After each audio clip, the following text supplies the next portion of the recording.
Thân chào cả nhà, không nên xem chùa đâu đó. Nhớ đăng ký, like, comment để ủng hộ tin nha. Nhận được tin nhắn khi đang tăng ca, có kẻ rước người vào tòa nhà. Xin đừng tự tiện xuống lầu. Đồng nghiệp không cho là đúng. Một tiếng sau, gửi tin nhắn cho chúng tôi. Về nhà an toàn rồi, nhưng điện thoại của chúng tôi vẫn có thể kết nối với Bluetooth của anh ấy. Rõ ràng anh ta vẫn còn ở gần chúng tôi. Tôi xem qua thấy người gửi tin nhắn là một số lạ, nhưng gửi hàng loạt cho tất cả mọi người trong công ty. Anh Vương ngồi bên cạnh tôi là người đầu tiên cười lên. Ha ha ha, đây là ai làm trò đùa gì đấy? Chính là muốn chúng ta tiếp tục tăng ca đúng không? Không quan tâm nữa, tôi phải về nhà thôi. Anh Vương xách túi lên tan làm. Tin nhắn đó nhanh chóng bị chúng tôi bỏ lại phía sau. Những 40 phút sau, một cô gái tên là Mạn Mạn đột nhiên nói: không đúng, sao anh Vương vẫn còn ở gần đây? Mạn Mạn nhấc điện thoại lên. Cô ấy vừa muốn dùng Bluetooth để gửi tài liệu cho đồng nghiệp bên cạnh. Kết quả khi tìm kiếm những người có thể chia sẻ gần mình, phát hiện Lão Vương cũng ở gần đó. Nghĩ đến tin nhắn vừa rồi, sắc mặt của mọi người bắt đầu có chút không đúng. Chắc là anh Vương để quên điện thoại ở đây.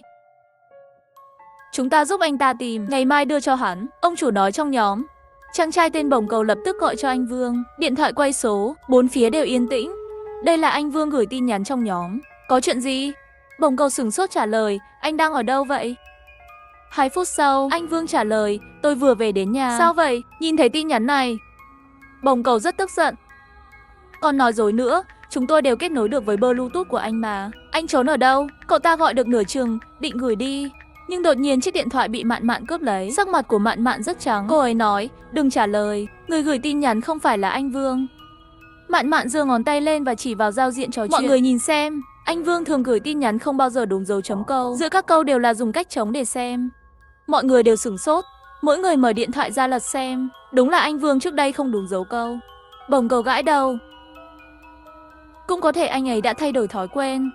Tôi suy nghĩ một lát, lấy điện thoại của Bồng Cầu gửi cho anh Vương. Tôi có 2 hộp trái cây phải chuyển về nhà. Tôi vốn dĩ muốn nhờ anh lái xe chở cho tôi một chút. Anh Vương trả lời rất nhanh, sao vừa rồi không nói? Ngày mai nhé. Bồng Cầu thở phào nhẹ nhõm. Cô xem câu này không phải là không có dấu chấm câu. Tôi và Mạn Mạn nhìn nhau, sắc mặt đồng thời trở nên rất khó coi. Lúc ăn trưa, hai chúng ta vừa nói chuyện với anh Vương. Anh ấy phàn nàn rằng xe của anh ấy tối qua đã bị đâm vào đuôi và phải đưa đi sửa chữa rồi. Cho nên người vừa gửi tin nhắn nhất định không phải là anh Vương. Và điều đáng sợ nhất là tin nhắn gần nhất anh ta còn có dấu chấm câu. Nhưng tin nhắn này lập tức không còn nữa. Có nghĩa là người này có thể nghe thấy chúng tôi. Người này có lẽ đang ở gần đây, theo dõi chúng tôi. Mạn Mạn và tôi đã viết ra suy luận của mình trên một tờ giấy, đưa cho đồng nghiệp xem. Mặt mọi người đều trắng bệch. Một cậu bé đeo kính sợ hãi, lúc này đã run rồi. Hắn viết trên giấy, hãy gọi cảnh sát. Bồng Cầu ngay lập tức bác bỏ cậu ấy. Cậu sẽ nói gì với cảnh sát? Nhận được một tin nhắn đùa giỡn, còn có một vài tin nhắn có dấu chấm câu, một vài cái không có dấu chấm câu. Bồng Cầu viết trên giấy, phòng giám sát sẽ rõ mọi chuyện. Chính xác, phòng giám sát có thể nhìn thấy anh Vương đi đâu, cũng có thể nhìn thấy toàn bộ tình huống trên tầng lầu. Bây giờ, chúng tôi ở lại công ty tăng ca tổng cộng có 6 người.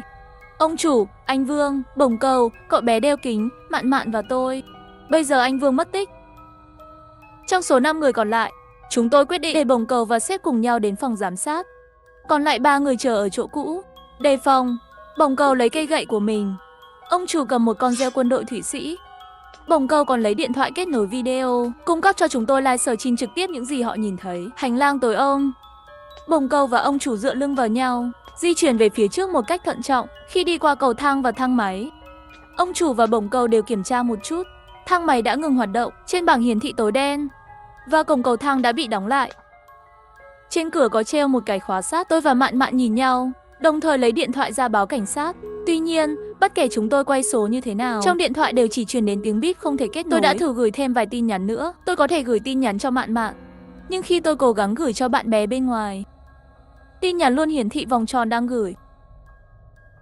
Hơi mệt mỏi, Mạn Mạn hít một hơi. Người này đã chuẩn bị rất kỹ lưỡng.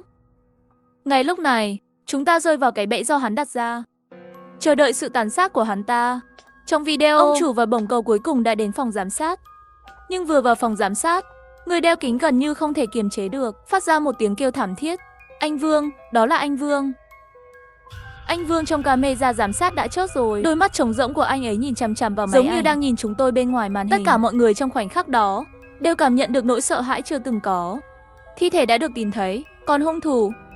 Trong hàng chục màn hình hiển thị trong phòng giám sát, tất cả đều trống rỗng. Toàn bộ nhà kho, ngoại trừ anh Vương đã chết và 5 người chúng tôi, không còn ai khác. Nói cách khác, kẻ giết anh Vương nằm trong số chúng tôi. Và trong cùng lúc đó, trong điện thoại đột nhiên phát ra tiếng hét hoảng sợ của bồng cầu. Ông chủ, ông làm gì vậy? Giây tiếp theo, kết nối video bị ngắt. Vài giây sau, trong nhóm UI chất xuất hiện giọng nói của bồng cầu. Ông chủ vừa đột nhiên muốn giết tôi. May mà sức lực của tôi lớn cũng nhanh phản ứng. Ông ấy bị tôi ngộ sát rồi. Tôi sẽ quay lại ngay bây giờ. Tất cả mọi người vẫn còn ở công ty phải không? Cùng với giọng nói được gửi đến nhóm. Còn một bức ảnh nữa. Trong camera là hình ảnh ông chủ ngã xuống đất. Thứ rơi khỏi tay là con dao quân đội Thụy Sĩ của ông ấy. Tôi cố nén nỗi sợ hãi để trả lời bồng cầu. Nhưng Mạn Mạn đột nhiên nắm lấy tôi. Bồng cầu đang nói dối. Mạn Mạn nhấc điện thoại lên, buộc chúng tôi phải xem bức ảnh đó. Có thấy có gì đó không ổn không? Tôi lắc mạnh một chút. Tôi hiểu rồi. Nếu ông chủ là bị rớt khi cố gắng tấn công bồng cầu, vậy chắc là anh ta bị bồng cầu đúm vào mặt. Nhưng lúc này, não và máu chảy ra từ phía sau đầu ông ấy. Ông ấy bị tấn công từ phía sau. Vì vậy, ông chủ không tấn công bồng cầu, mà là bồng cầu nhân lúc ông chủ xem camera giám sát, tấn công ông chủ. Mà người đàn ông đeo kính bên cạnh nhìn chằm chằm phía trước, tiếp tục lẩm bẩm. Tất cả đều nói dối, đều không thể tin, anh Vương chưa chết. Người trong phòng giám sát căn bản không phải là anh Vương. Thân chào cả nhà, không nên xem chùa đâu đó. Nhớ đăng ký, like, comment để ủng hộ team nha. Khi tôi còn nhỏ, ông tôi và tôi đã đến gặp một con lạc đà sùi bọt mép. Hai cái bướu của nó cũng đã lõm xuống, lắc lư chạy về phía chúng tôi. Ông tôi lập tức thay đổi sắc mặt. Ông nói, con lạc đà này không đúng lắm. Tôi vội vàng kéo xe lừa quay đầu lại rồi chạy. Nhưng không chạy được bao xa thì bị con lạc đà kia đuổi kịp. Lạc đà cắn vào đầu lừa nhà tôi. Con lừa nhà tôi hét lên, nó liều mạng đấu tranh, nhưng không thể thoát khỏi miệng lạc đà. Ông tôi cũng vội vàng đưa tôi xuống xe lừa. Chúng tôi trốn vào rừng bên cạnh. Con lạc đà đó cao và to, rất nhanh đã cắn chết con lừa của nhà tôi. Lúc này 3-4 người đàn ông cưỡi ngựa xuất hiện. Người đàn ông cầm đầu cầm sợi dây trong tay. Ông ta buộc sợi dây quanh cổ con lạc đà. Con lạc đà này mới yên tĩnh trở lại. Sau đó ông nội tôi sống chết muốn đem con lạc đà này đi, nói là bồi thường cho con lừa chết của nhà tôi. Người đàn ông thủ lĩnh do dự vài giây, sau đó nói, ông anh, lạc đà có thể cho anh, nhưng tôi phải nhắc anh, đừng để nó chạm vào thứ gì đó tanh. Tốt nhất là anh nên bán con lạc đà này càng sớm càng tốt, đừng nuôi nữa. Sau đó ông tôi cũng buộc dây lạc đà vào xe, lại đưa tôi lên xe. Tôi ngồi trong xe, lần đầu tiên nhìn cận cảnh lạc đà.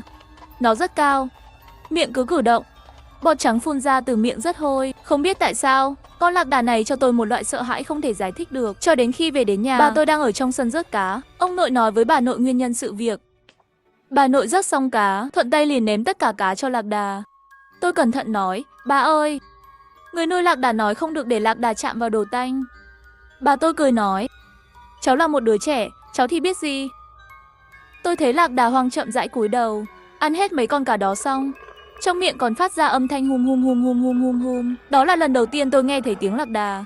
Tôi thấy miệng của lạc đà không ngừng cử động, cứ nhìn chằm chằm xung quanh, cảm thấy rất cảnh giác. Sáng hôm sau, ông tôi đến nhà Trần lão ngũ bên cạnh. Sau đó, ông Trần dẫn một con lạc đà mẹ đến nhà tôi. Trần lão ngũ dắt lạc đà hoang đến phía sau con lạc đà cái. Miệng con lạc đà hoang này cử động, nhìn xung quanh căn bản không có bất kỳ hành động giao phối nào. Trần lão ngũ nhíu mày nói, có thể là nhiều người đưa lạc đà lên núi là được rồi. Ông tôi gật đầu. Dù sao Trần lão ngũ cũng là nông dân nuôi lạc đà. Ông tôi và ông Trần dắt lạc đà đi lên núi sau. Đợi đến tối ông tôi mới về. Bà tôi hỏi, lạc đà đâu? Ông tôi nói, lão ngũ nói rồi, lạc đà phải ngày mai mới về được. Trưa ngày hôm sau, lạc đà hoang của nhà tôi quả nhiên chạy về rồi. Nó tự quay lại, bụng còn tròn và rất lớn. Ông tôi nhìn ra ngoài sân, nhưng không có bóng của lạc đà cái. Ông nội nói chuyện với chính mình, lạc đà của cái đâu nhỉ? Giọng nói của ông tôi vừa nói ra, tôi thấy miệng con lạc đà đó cử động, mắt nó đang nhìn chằm chằm vào ông tôi. Khi ông tôi quay lại nhìn con lạc đà lại quay đầu đi, không nhìn ông tôi. Ông tôi cau mày, không phải chứ, lạc đà cái quen nhà, nó nên quay lại trước mới đúng chứ. Tôi lên núi tìm. Bà nói muốn cùng ông nội lên núi tìm. Trước khi đi, bà lại nói với tôi, cháu ở nhà trông nhà cẩn thận nhé, đừng để lạc đà chạy mất, nhớ cho dê ăn nữa nhé. Sau khi bà tôi đi, trong sân chỉ còn lại mình tôi. Nhà tôi có 2 con dê cái. Tôi đổ cỏ vào chuồng, nhìn dê ăn cỏ, còn đưa tay chạm vào con dê. Nhưng không biết tại sao, tôi luôn cảm thấy có đôi mắt đang nhìn chằm chằm vào tôi. Tôi quay đầu lại, mắt tôi nhìn thẳng vào mắt con lạc đà. Mắt nó to, Tôi không chắc là nó đang nhìn tôi, hay là đang nhìn dê, nhưng tôi nhìn nó vài giây, nó liền quay đầu về phía tôi. Tôi tự hỏi, hay là nó đói nhỉ, xem tôi cho dê ăn như vậy, chắc là nó cũng muốn ăn rồi. Tôi lại chạy vào nhà kho, lấy nửa giò cỏ ra khỏi kho. Tôi đổ cỏ vào chuồng lạc đà hoang. Đứng sau lưng nó nói, ăn đi. Lạc đà không phản ứng, nó vẫn quay lưng về phía tôi. Tôi cầm cây gậy trên mặt đất lên, chọc từ phía sau. Qua vài giây, tôi nghe thấy tiếng hum hum hum hum hum hum hum. Âm thanh này phát ra từ miệng lạc đà hoang. Nó bị sao thế? Khi tôi cảm thấy bối rối, lạc đà hoang quay đầu dữ dội, có bọt trong miệng nó. Nước miếng suýt rơi xuống đất. Nó nhìn chằm chằm vào tôi, trong miệng phát ra tiếng kêu. Hai cái bướu của nó cũng trở nên lắc lư, giống như sắp sụp đổ. Tôi vô thức lùi lại 2 bước. Khoảnh khắc tiếp theo, tôi cảm thấy như thể nó đang cười với tôi. Trời sắp tối, ông bà mới về. Họ không tìm thấy con lạc đà cái. Lão Ngũ ngồi trên băng ghế cau mày. Không phải chứ, núi chúng ta không có dã thú, sao lạc đà lại biến mất? Đêm đó lúc đang ngủ, tôi đột nhiên nghe thấy tiếng dê kêu. Tiếng dê kêu rất lớn. Tôi đến bên cửa sổ nhìn vào chuồng dê. Tôi thấy lạc đà hoang dã cắn vào cổ dê, phát ra tiếng hét liên tục như vậy. Tôi hoảng sợ đúng thức ông bà. Khi tôi nhìn vào chuồng dê một lần nữa, chỉ thấy lạc đà hoang nhai cỏ trong miệng. Chuyện gì vậy? Chẳng lẽ tôi nhìn nhầm rồi? Tôi lại nhìn chằm chằm vào lạc đà hoang rất lâu. Nó vẫn đang ăn cỏ. Tôi đành phải nằm trên giường ngủ. Sáng hôm sau, tôi bị đúng thức bởi tiếng bà của tôi. Ông già ơi, không hay rồi. Con dê nhà ta mất một con. Nhà tôi có 2 con dê cái, một lớn một nhỏ, bị mất là con lớn. Con dê cái nhỏ nằm trên mặt đất, tiếng kêu liên tục trong miệng. Tiếng kêu của nó rất nhỏ, như thể đang sợ cái gì đó. Ông tôi nói, nó như này. Chắc là tối qua thấy cái gì đó đáng sợ rồi. Chân đã sợ mềm nhũn, không thể đứng dậy được nữa. Bà tôi sửng sốt vài giây, có thể có thứ gì đáng sợ được. Trên núi này ngoại trừ sói và cáo, không có gì đáng sợ cả. Giọng bà của tôi vừa rơi xuống, ông tôi nhìn bà tôi một cái. Bà tôi lập tức mở to mắt. Là thứ trên núi. Mấy tháng trước đã ăn gà của chúng ta, lần này lại ăn con dê của chúng ta. Rốt cuộc là thứ gì chứ? Sao đáng sợ thế? Ông tôi cau mày nói, dù nó có là gì, chúng ta cũng phải bắt được nó, không thể để nó hại người nữa. Giọng nói của ông tôi vừa nói xong, lạc đà hoang vốn cúi đầu gặm cỏ đột nhiên ngẩng đầu lên. Nó nhai cỏ trong miệng, nhìn chằm chằm vào ông tôi. Bà tôi lại cảm thấy vô cùng nghi ngờ. Ông già, nếu đó là một cái gì đó đáng sợ, lạc đà này sao lại không sao? Giọng bà của tôi vừa nói xong, ông tôi nhìn về phía lạc đà. Con lạc đà đó dường như cố ý tránh mặt ông tôi. Khi ông tôi nhìn nó quay đầu lại, quay lưng về phía ông nội tôi. Cả nhà thương lượng nửa ngày, cũng không biết chính xác chuyện gì đang xảy ra. Ông tôi bắt đầu thu dọn chuồng dê, lấy phân bên trong ra. Tôi vừa lấy cỏ dại trong góc, không ngờ dưới đám cỏ dại đó là một tấm da dê đẫm máu. Bà tôi cũng đến đây. Khi bà nhìn thấy da cừu, trong mắt cũng có chút sốc. Cái gì đã ăn thịt cừu? Còn ăn sạch sẽ như vậy? Ông tôi cau mày. Ông nhìn kỹ dấu răng trên da dê. Bà già, tôi thấy vết răng này giống vết răng của lạc đà quá. Bà tôi trực tiếp lắc đầu, không thể nào. Lạc đà ăn chay. Lạc đà ăn chay, nhưng lạc đà hoang thì không chắc. Con lừa của chúng ta chính là bị lạc đà hoang cắn chết đó. Bà tôi sững sờ vài giây. Bà nói lạc đà hoang dã rất nóng tính, nhưng cắn chết con lừa lại không ăn. Ông tôi nói đó là vì nó không được ăn đồ tanh. Người đưa lạc đà nói với tôi, đừng bao giờ để lạc đà hoang này ăn tanh. Nếu ăn rồi thì nó sẽ nhớ vị. Mấy ngày này, bà chưa bao giờ cho lạc đà hoang ăn thịt. Tôi trông rất nghiêm túc. Bà tôi thì thầm nói, măng cá có được coi là tanh không? Ông tôi sửng sốt vài giây. Bà đã cho con lạc đà hoang ăn măng cá sao? Bà tôi gật đầu nói, chỉ có một lần thôi. Ông tôi tức giận, vậy con lạc đà cái ở trên núi đó và con dê này đều là do lạc đà này ăn rồi. Thảo nào nó không sợ hãi. Mau đến nhà Trần lão Ngũ xem sao. Ông tôi nói xong lời này liền đi ra ngoài sân. Tôi và bà tôi vội vàng đi theo. Chờ đến nhà Trần lão Ngũ, trong nhà ông ta không có lạc đà. Ông tôi liền hỏi ông ấy, lạc đà nhà anh đâu? Trần lão Ngũ cười nói, ha ha, chạy lên núi rồi. Ông tôi cũng vội vàng hét lên, anh mau đem lạc đà nhà anh về đi. Tôi nghi ngờ con dê nhà tôi và con lạc đà cái đều bị lạc đà hoang ăn hết rồi. Trần Lão Ngũ trừng to mắt, trong mắt có sự sốc nặng. Không thể nào, tôi đã nuôi lạc đà nhiều năm rồi, chưa bao giờ thấy lạc đà ăn thịt. Chắc anh đã uống quá nhiều. Ông tôi thở dài, ông nói, cái con lạc đà hoang này lần đầu tiên tôi gặp nó là tôi tận mắt nhìn thấy nó ăn hết con lừa nhà tôi mà. Tôi đã thấy có gì đó không ổn với nó rồi. Nó nhìn người ta rất lạ. Không giống súc sinh, giống ánh mắt của con người. Đôi khi tôi cảm thấy sợ hãi. Lời của ông tôi vừa nói xong, Trần Lão Ngũ liền cười thành tiếng ha ha ha. Một con súc sinh, nó còn có thể lật trời sao? Tôi đã nuôi lạc đà nhiều năm rồi. Tôi đều có thể thuần hóa lạc đà dù nó khó huấn luyện đến đâu. Nếu anh sợ con lạc đà này, tôi sẽ giúp anh huấn luyện nó. Ông tôi do dự vài giây mở miệng nói. Anh thật sự có thể thuần hóa con lạc đà hoang dã này? Trần Lão Ngũ cười nói. Tất nhiên đợi đến tối. Lạc đà nhà Trần Lão Ngũ đều về không thiếu con nào. Lạc đà hoang của nhà tôi cũng theo về rồi. Trần Lão Ngũ mở cửa ra, đưa lạc đà của ông vào trước. Con lạc đà hoang của nhà tôi đang đứng ở cổng chờ. Nó nhìn Trần Lão Ngũ. Trần Lão Ngũ nhìn lạc đà hoang nói, muốn vào chuồng à? Đợi chút. Trần Lão Ngũ từ trong nhà kho lấy ra một bó dây thừng. Ông ấy ném một đầu dây cho ông tôi. Nói, chúng ta trói móng lạc đà trước, để nó nằm xuống. Ông tôi và ông Trần cầm sợi dây trong tay, đến gần lạc đà hoang. Mắt lạc đà nhìn chằm chằm vào ông tôi, miệng nó vẫn cử động. Tôi không biết nó đang nhai cái gì. Ông tôi và ông Trần hợp tác, buộc móng guốc của lạc đà hoang. Lạc đà hoang không hề kháng cự, nằm xuống đất, miệng phát ra âm thanh hum hum hum. Trần Lão Ngũ lại từ trong kho lấy ra một miếng gỗ nhỏ sắc nhọn, nói, một chút, anh giúp tôi giữ con lạc đà hoang dã. Tôi đưa cây gỗ này qua mũi nó, thì nó sẽ nghe lời rồi. Người dân trong thôn chúng tôi, một con ngựa không vâng lời sẽ đèo một khúc gỗ lên mũi. Ngũ Gia nói xong lời này, cả người cưỡi trên cổ lạc đà hoang. Đầu lạc đà rơi xuống đất. Nó bỗng nhiên khóc, nước mắt chảy ra. Ngũ Gia sửng sốt vài giây nói, con lạc đà hoang dã này đã khóc rồi. Trần Lão Ngũ nói, con vật này cái gì cũng biết, nó sợ quá thôi. Trần Lão Ngũ cười nói, anh ấy à, chỉ là quá tốt bụng. Lạc đà hoang dã này rốt cuộc cũng là một con thú. Nói với nó tình cảm làm gì? Con lạc đà hoang nhìn chằm chằm vào ông Trần, nước mắt trong mắt hắn lập tức khô đi. Trần Lão Ngũ đưa khúc gỗ xuyên qua mũi lạc đà hoang, máu chảy khắp nơi. Lạc đà hoang chỉ là một tiếng cũng không kêu. Trần Lão Ngũ cười nói ha ha. Chờ vài ngày nữa lạc đà cái mang thai, tôi sẽ gửi lạc đà hoang dã về cho anh. Sau đó mấy người chúng tôi rời khỏi nhà Trần Lão Ngũ. 3 ngày trôi qua, nhưng Trần Lão Ngũ chưa bao giờ gửi lạc đà hoang về. Ông tôi dẫn tôi đến nhà Trần Lão Ngũ. Vừa vào đến sân, tôi chỉ ngửi thấy một mùi khó chịu, như thịt lợn thối rữa, gà chết ngạt, mùi hôi.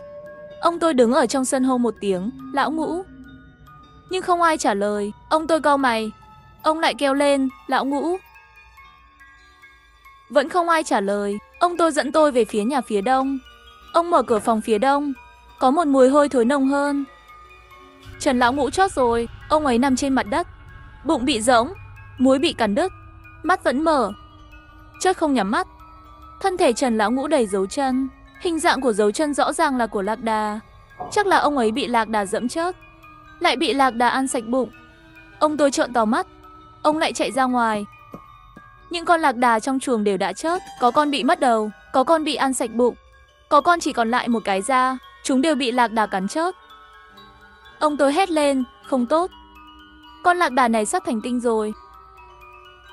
Ông tôi vội chạy đến làng gọi người. Rất nhanh dân làng đều tụ tập ở nhà Trần Lão Ngũ. Ông tôi nói lạc đà đã ăn thịt Lão Ngũ, còn ăn hết lạc đà của nhà Lão Ngũ. Lúc này chắc là nó đã chạy lên núi trốn rồi.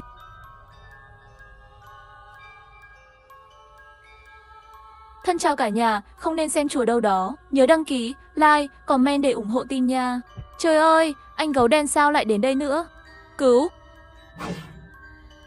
Nửa đêm bị điện thoại đốn thức, mở nhóm WeChat. Chỉ vừa mở ra những tin nhắn thoại này đã bật lên. Ngoài ra còn có một video tin nhắn riêng tư. Trong video là phòng ngủ của ông chủ ký túc xá, và căn phòng là một mớ hỗn độn, đồ đạc đã bị phá hủy. Chất lỏng màu đỏ sẫm nhuộm đỏ sàn nhà. Dưới ánh trăng, có một cái bóng vừa giống người vừa giống gấu. Lúc này trong nhóm lại xuất hiện một tin nhắn thoại. Cậu có trong phòng không? tôi có việc cần tìm cậu, phòng ngủ của cậu ở đâu? Mà người nói câu này lại là lão đại.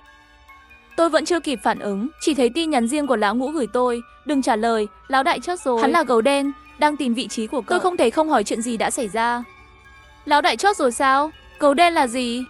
Lão ngũ cũng nhanh chóng trả lời tôi, truyền thuyết kinh của địa phương. Gấu đen sẽ rớt người. Nó sẽ giả dạng giọng nói của con người để làm chúng ta bối rối. Cái lạnh thấu xương ập đến với tôi ngay lập tức. Mục tiêu tiếp theo của gấu đen là tôi. Tôi vội hỏi lão ngũ, giờ phải làm gì? Nó đang đến tìm tôi. Lão ngũ cũng chỉ huy tôi nói, mau chạy đi. Mọi người đều trốn trong hang động phía đông. Chỉ là họ quá hoảng loạn không mang theo điện thoại di động. Cậu cũng mau tới đây đi. Tôi vội vàng nhảy ra khỏi giường, đẩy cửa chạy ra ngoài. Bên ngoài là một khu rừng nhỏ yên tĩnh. 6 người trong ký túc xá của chúng tôi đến đây để đi bộ đường dài. Buổi tối, chúng tôi ở trong một căn nhà gỗ được chuẩn bị đặc biệt cho khách du lịch. Trước đây cũng từng nghe nói ở đây có truyền thuyết về gấu đen. Ai lại nghĩ đó là sự thật chứ? Tôi nhanh chóng chạy về phía hang động, nhưng chạy được nửa đường, điện thoại lại rung dữ dội. Là lão nhị gọi cho tôi. Tôi đã bị sốc. Lão ngũ không phải nói bọn họ đều ở cùng nhau sao? Và không ai mang theo điện thoại di động ngoài anh ta. Tôi lập tức kết nối điện thoại. Cậu đâu rồi? Tôi vừa nhìn thấy một đàn gấu đen đang tìm cậu. Cẩn thận đấy. Hắn lại trực tiếp hỏi vị trí của tôi. Điều này khiến tôi tràn đầy hoài nghi. Mặc dù đây thực sự là âm thanh của lão nhị, nhưng gấu đen có thể bắt chước giọng nói của con người. Tôi không chắc lắm. Nhưng rốt cuộc gọi cho tôi có phải là gấu đen hay không, thì tôi cũng sẽ không bao giờ tiết lộ vị trí của mình. Nhưng ngay lúc này, có một giọng nói khác trong điện thoại. Nói với lão Tam, điều vừa rồi chúng ta phát hiện ra. Ngay sau đó là âm thanh của lão nhị. Nghe tôi này, không chỉ là lão đại đã chớt, lão ngũ cũng đã chớt rồi. Cho dù họ là ai tìm cậu cũng đừng tin. Bước chân chạy của tôi lập tức dừng lại. Lưng tôi lạnh buốt. Lão ngũ đã chớt rồi. Tôi dựa lưng vào một cái cây chậm rãi ngồi xuống. Hỏi lại, bên cạnh cậu là ai? Hai người nói chuyện cùng nhau. Mà bên kia điện thoại cũng nhanh chóng truyền đến hai giọng nói. Tôi là lão Tứ. Cậu không nhận ra giọng tôi luôn hả? Tôi là lão Tứ đây. Chúng ta cùng nhau trốn đi thôi. Giọng nói của họ trùng nhau, có nghĩa là họ thực sự là hai người, không phải gấu đen. Tôi ngơ luôn rồi, nhưng vẫn hỏi ngược lại, các anh vừa nói gì cơ? Lão ngũ chốt rồi sao? Không thể nào. Những gì anh ấy gửi cho tôi không phải là giọng nói mà là tin nhắn. Lão nhị đang tức giận, hướng vào tôi phun ra một tràng. Đồ ngốc. Gấu đen có thể gửi giọng nói cho cậu bằng điện thoại di động. Nó không thể chuyển đổi lời nói thành văn bản. Trong khoảnh khắc đó, đầu tôi đúng là bị ngơ luôn. Lão nhị lại bắt đầu hỏi, lão ngũ muốn cậu đi tìm cậu ta ở đâu? Tôi dừng một chút trả lời, hang động phía đông. Tôi còn chưa nói xong, lão nhị lại lớn tiếng quát lên, cậu có phải là bị ngốc không? Chỉ có ma mới trốn trong hang. Có lẽ đó là hang ổ của gấu đen đó. Mặc dù lời nói của anh ấy rất thô lỗ, nhưng nó có lý. Tôi lập tức hỏi, các cậu đang ở đâu? Tôi sẽ đi tìm các cậu. Không biết họ nói chuyện to thế, chắc đã tìm được chỗ trú ẩn an toàn rồi. Nhưng điều tôi không ngờ là, lão nhị nói, tôi không thể nói với cậu, bởi vì tôi cũng không thể phán đoán được cậu có phải là gấu đen hay không. Chúng tôi chỉ có thể làm hết sức mình. Ngay cả khi cậu là một con gấu, tôi cũng có thể tiết lộ thông tin sao cho cậu. Lão Lục nói hắn trốn ở phía tây nhà gỗ, vị trí cụ thể không rõ. Cậu đi tìm gặp anh ấy đi. Sau khi xác nhận với nhau rằng tất cả các cậu đều là con người, thì kết nối lại với chúng tôi. Nói xong lời này, lão nhị trực tiếp cúp điện thoại. Sự nghi ngờ của họ thực sự có lý. Hơn nữa tôi phải lập tức đi tìm lão Lục. Nhưng suy nghĩ lại một chút, nếu như lão Lục là do gấu đen giả thành, vậy thì sao? Gió đêm lạnh giá lại khiến tôi thêm ớn lạnh. Tôi lưỡng lự hết lần này vẫn đến là gọi điện thoại cho lão Lục để kiểm tra hắn. Nhưng không ngờ anh ta vừa trả lời điện thoại lại lập tức hỏi tôi. Lão Tam trả lời tôi, hôm qua lúc lên núi ai bị ngã? Mặc dù tôi sửng sốt nhưng cũng lập tức trả lời là lão đại. Cậu ấy khoe đôi giày mới của mình, kết quả lập tức lao ra đường ngã xuống. Lão Lục cũng thở một hơi nói, vậy thì tốt, vậy thì cậu đúng là lão Tam rồi. Cậu cũng hỏi tôi một câu hỏi nhanh. Tôi suy nghĩ rồi hỏi, hôm qua lão đại bị thương ở đầu gối nào? Lão Lục dừng một chút mới trả lời, cậu hỏi lừa tôi à, cậu ta không bị thương ở đầu gối. Đúng vậy, lão đại chỉ bị vấp té thôi, chứ không bị thương. Ngay lập tức tôi cũng thư giãn một chút, bằng cách xác minh trí nhớ, để xác định xem đối phương có phải là gấu đen giả vờ không. Đó là một ý hay. Lần này tôi hoàn toàn tin tưởng lão Lục là chính hắn. Hơn nữa chỉ cần gặp cậu ấy thì có thể thuyết phục lão nhị bọn họ. Sau đó lão Lục để lại một câu nói, phía tây có một bụi cây hỗn hợp, tôi sẽ trốn trong đó. Nhớ đừng di chuyển quá nhiều, nếu không con gấu đen sẽ đến đây. Rồi anh ta cúp máy. Tôi đứng dậy và hít một hơi thật sâu, tranh thủ bóng đêm chạy qua phía tây. Phía trước của Nhiên xuất hiện một đám gỗ ao. Tôi thấy một cái đầu lộ ra, chắc là lão Lục. Nhưng để đề phòng, tôi vẫn không đi ra ngoài, mà là lấy điện thoại ra gọi số của lão Lục. Trong khoảnh khắc điện thoại được thông qua, chuyện lạ đã xảy ra. Đầu của lão Lục đột nhiên run lên, ngay sau đó một bàn tay gấu chui lên từ dưới bụi cây. Nó dường như muốn giữ vững cái đầu, nhưng cái đầu vẫn là bởi vì mất thăng bằng và rơi xuống. Đúng vậy, đầu của lão Lục rơi xuống rồi. Tôi run lên vì sợ hãi. Và trong bụi cây, một con gấu đen đứng lên, nó đang cầm một cái điện thoại trong tay. Rõ ràng là điện thoại vừa rung làm nó sợ, cho nên nó không cẩn thận làm rơi đầu của lão Lục. Sau đó, con gấu đen lại chậm rãi chui vào bụi cây, nâng cao đầu của lão Lục lên, làm thành bộ dáng lão Lục trốn trong bụi cây. Sau đó điện thoại cũng được kết nối, bên kia truyền đến giọng nói của lão Lục. Cậu đã đến chưa? Tôi đang thò đầu ra chờ cậu. Nhìn thấy tôi thì đến thẳng đây. Đừng nói nhiều lời, để không thả thảo kinh xà. Nó còn nói rất tự nhiên, như là nghĩ cho tôi rất nhiều. Nó làm cho toàn thân tôi nổi da gà hết đợt này đến đợt khác. Tôi điều chỉnh trạng thái, hạ giọng và nói với anh ta rằng tôi bị mắc kẹt trong một căn nhà gỗ. Bên ngoài có một con gấu đen, tôi không dám ra ngoài. Nếu không cậu đến tìm tôi đi. Tôi đang ở trong căn nhà gỗ số 1. Tôi không thể nói nhiều nữa. Mau đến. Con gấu đen kia cũng từ trong bụi cây đi ra. Nó có thể đi thẳng đứng như người dưới ánh trăng. Vẻ mặt nó có vẻ rất tức giận, trong mắt cũng đầy gai cát. Nhìn bóng lưng nó đi xa, tôi biết tôi đã lừa được nó. Nhưng tôi phải làm gì bây giờ? Cũng vào ngay lúc đó, cuối cùng tôi cũng hiểu tại sao lão nhị và lão tứ không kiểm tra tôi bằng cách xác nhận trí nhớ.